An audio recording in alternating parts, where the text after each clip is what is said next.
Here's a secret.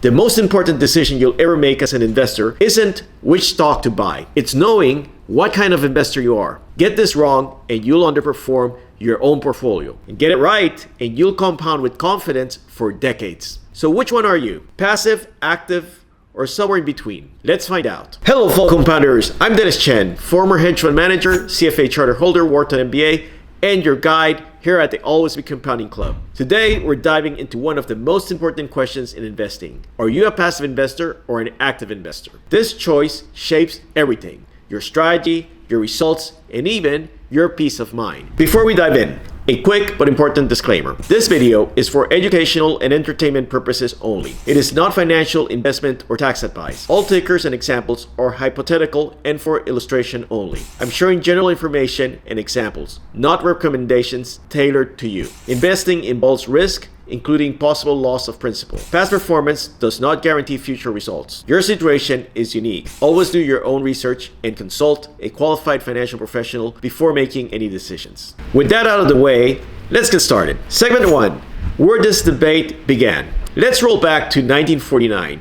In his timeless book, The Intelligent Investor, Benjamin Graham, Warren Buffett's teacher, laid out two archetypes of investors. Number 1, the defensive investors. Careful, disciplined, focus on protecting capital. Number 2, the enterprising investor. Hands-on, analytical, hunting for bargains. Sound familiar? Those are what we now call passive and active investors. Buffett often said that Graham's book was by far the best investing book ever written. And while Buffett started as an enterprising stock picker, later in life he admitted that most people should simply buy an index fund and never look back. So this debate isn't new. It's been around for 75 years, and it still defines how investors succeed or fail today. Segment 2, the passive investor.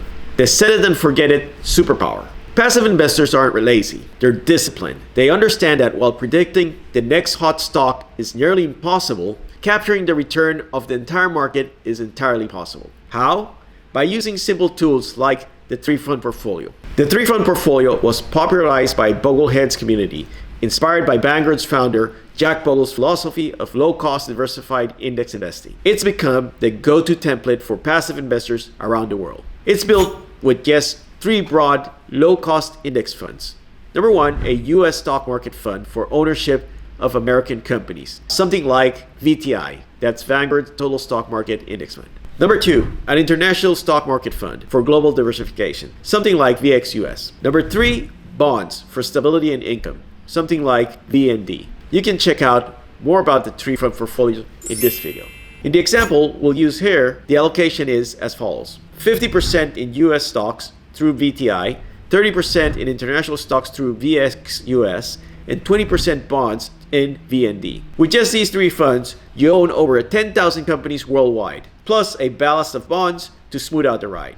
And the data is clear. According to the SPIVA report, over 90% of professional money managers underperform these simple index portfolios over the long term. Let's look at an example. Maria, a school teacher, quietly invested 15% of her paycheck into a 3-fund portfolio with that 50-30-20 mix through her 403b. By the way, 403b is like a 401k. She never chased the headlines. 20 years later, her account balance dwarfed her colleagues who were constantly trading in and out. Here's the secret. Passive investing isn't about beating the market. It's about beating most investors by avoiding the mistakes they can't resist. Notice the trade-off. While the S&P 500 delivered high raw returns, the 3-fund portfolio offered smoother performance, lower drawdowns, and broader diversification. And that often makes it easier for a real investor to stick with it over decades. Segment 3, the active investor, the business owner mindset. On the other side, we have the active investor, what Benjamin Graham called the enterprising type. These are people who genuinely enjoy analyzing businesses, reading 10Ks, and listening to earnings calls. To them, investing isn't just about money. It's about the thrill of ownership and the challenge of discovery. One of the best known examples of a successful active investor is, we all know him, Warren Buffett. Since taking control of Berkshire Hathaway in 1965 through 2025, Buffett has delivered an average annual return of about 19% per year, compared to roughly 10% for the S&P 500 over the same period. To put that into perspective, $1,000 invested with Buffett in 1965 would be worth well over $20 million today, while the same $1,000 in the S&P 500 will be worth around $400,000. This table shows why Buffett is often considered the greatest investor of all time. The power of compounding at a higher rate sustained over 6 decades. That's over 60 years. That's the dream of active investing. Identifying great businesses, buying them at the right price, and holding them for decades, while compounding does the heavy lifting. But here's the catch. Buffett is the exception, not the rule. Consistent outperformance is rare, even for professionals with resources, teams, and decades of experience. For most investors, it's far harder than it looks. Here's an example.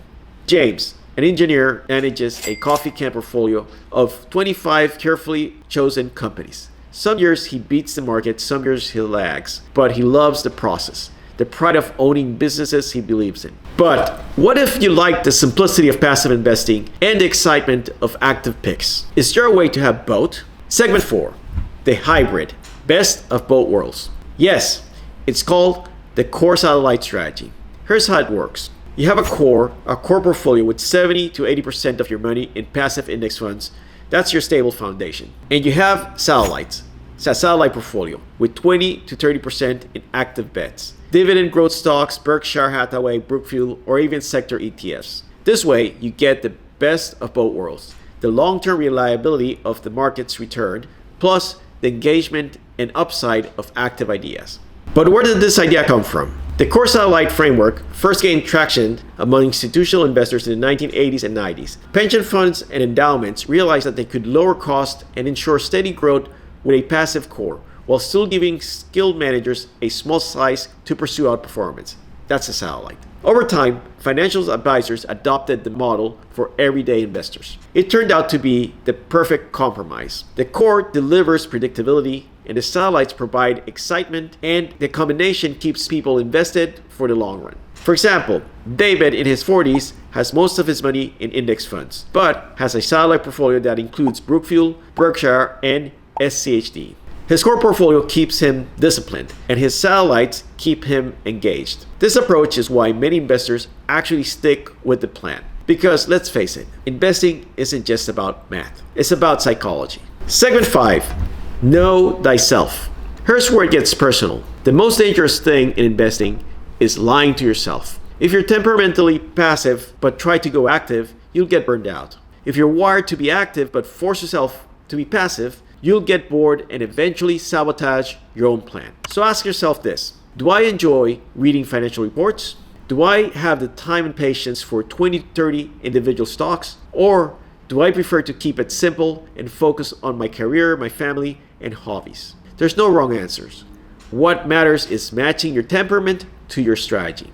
Remember Buffett's famous punch card idea? He told students, imagine you only get 20 investments in your entire lifetime. You think very carefully about each one. That's the essence of the enterprising path. Careful, concentrated, long-term bets. But if that sounds too stressful, you're probably a passive investor at heart. And that's perfectly fine, because average market returns already beats 90% of all professionals. Segment 6, wrap up. At the Always Be Compounding Club, we explore all this together. Some members are purely passive investors, some are diehard active, and many are hybrid, or what I call conflicted. We host live sessions called Coffee with the Chief Compounder, where you can ask me anything about portfolio strategies or just plain investor psychology. If you want clarity, confidence, and a supportive community of fellow investors, check the link below and join us. Try it for free for 1 month with the code ONEFREECOFFEE. So grab your free coffee, join us, and let's build wealth together. So, are you passive, active, or somewhere in between? Drop the answer in the comments. I'd love to hear from you. And remember, the key to building wealth is to always be compounding.